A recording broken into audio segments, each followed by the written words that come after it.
You ever catch yourself reaching for your phone before you even feel awake? 1 second you are in bed. The next second you are scrolling, checking, reacting, and already behind. Then the day starts to pull you. Work, stress, snacks, avoidance, more scrolling, then sleep. And somehow the same loop is waiting for you tomorrow. So here is the question beneath all of it. Are you really choosing this, or are you just running a pattern? In the next few minutes, I want to show you how that pattern works inside ordinary life. Not with guilt, not with willpower theater, just with a clearer map.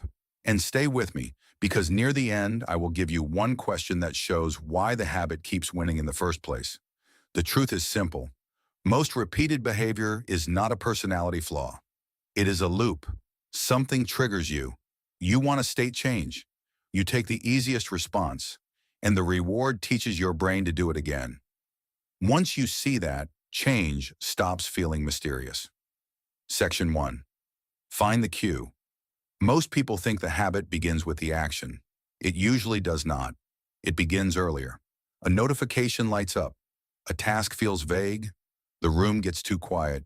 Your energy drops. You walk into the kitchen tired. You sit down at your desk and feel the mess before you even think about it. Then the habit appears as if it came from nowhere. But it did not come from nowhere. The cue told your brain, something is available here. Something needs changing. That matters because the cue is often the first place you can interrupt the loop. If your phone is the first thing your hand reaches for in the morning, move it farther away. If snacking starts when you walk into the kitchen exhausted, change where the food lives. If social media opens the moment work feels unclear, write the first task on a sticky note before you sit down. You are not trying to become a different person overnight. You are making the trigger less automatic. That creates space, and space is where choice comes back. Section 2. Name the craving. This part changes everything, because you are rarely craving the thing itself. You are not really craving the phone. You are craving relief. You are not really craving the snack. You may be craving comfort. You are not really craving another tab. You may be craving certainty, progress, or escape from the discomfort of starting. Habits are emotional before they are logical. So ask it plainly. What feeling am I trying to change right now? Boredom, pressure, uncertainty, shame, restlessness, loneliness. That feeling is often the real engine. And when you can name it, the habit loses some of its disguise. You stop saying, why do I keep doing this? And start saying, oh, I am trying to get out of this feeling. That is a very different conversation. Because once you see the feeling, you can meet it more honestly. A short walk, a glass of water, 2 minutes of stillness, a few slow breaths before you open the app. The craving is not the enemy, it is information. Section 3. Make the response easier. The response is usually the easiest path in the room. If your phone is on the pillow, the response will be checking it. If your notebook is buried under clutter, the response will be opening another browser tab. If your running shoes are hidden in a closet, the response will be staying still. So do not rely on mood, rely on friction. Make the good habit visible. Leave the notebook open on the desk. Put the sneakers by the door. Set the water bottle where you can see it. Start with the first tiny action instead of the whole task, and make the unwanted habit harder. Charge the phone across the room. Log out of the app. Keep the snack out of sight.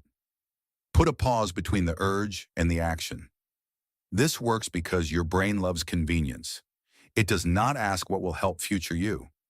It asks what is easiest right now. If you shape the environment, you need less self-control. The room starts doing some of the work for you. And that feels calmer, less like a fight, more like design. Section 4. Give the reward a name.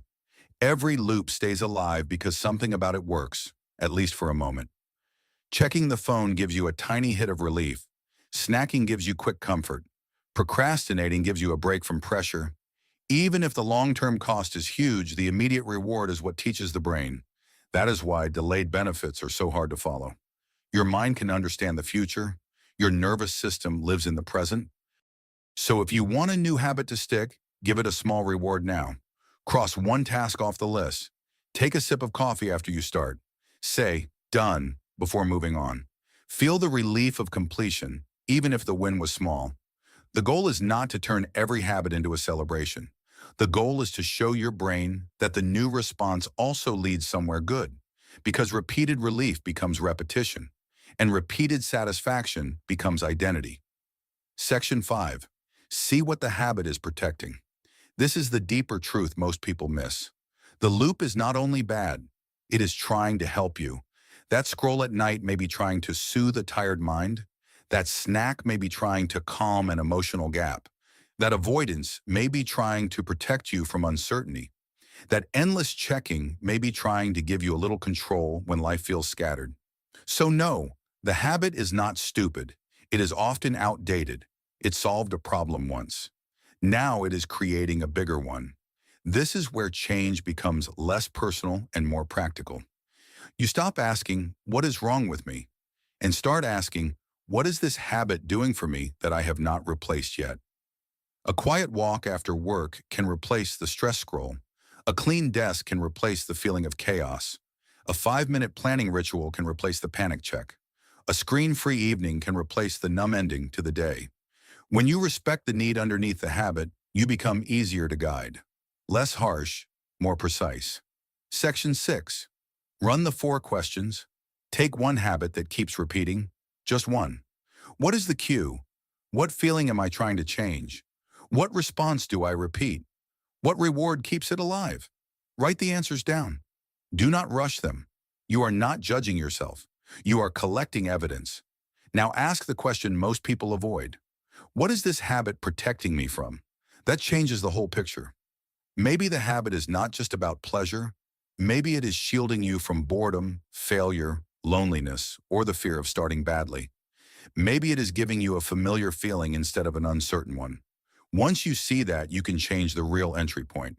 Not just the behavior, the need. And that is how autopilot starts to break. Not all at once, not perfectly, just enough to create a different next moment. Section 7. The overlooked reward. Here is the part that often gets missed. The smallest new habit has to feel like it works immediately. Not someday. Not when your life is finally organized. Now. That is why the overlooked reward is not motivation. It is proof. Proof that one small action can change how the next minute feels. Proof that you can interrupt a loop without fixing your whole life. Proof that your day is not only something that happens to you. That proof is the real mini reward. Because once your brain starts trusting that a different response can still bring relief, the loop loosens. And that changes your future more than any perfect plan ever could. So picture your older self looking back at this season of life, not remembering the clever app or the trendy method, just remembering the pattern you repeated when nobody was watching. That is what a life becomes, not one dramatic decision, small daily loops, repeated quietly until they feel like identity. So what loop is running you right now? If you want, take one habit from today and answer the 4 questions honestly. Start there. And if this helped you see your day a little more clearly, subscribe for more quiet, practical ways to get your life back from autopilot.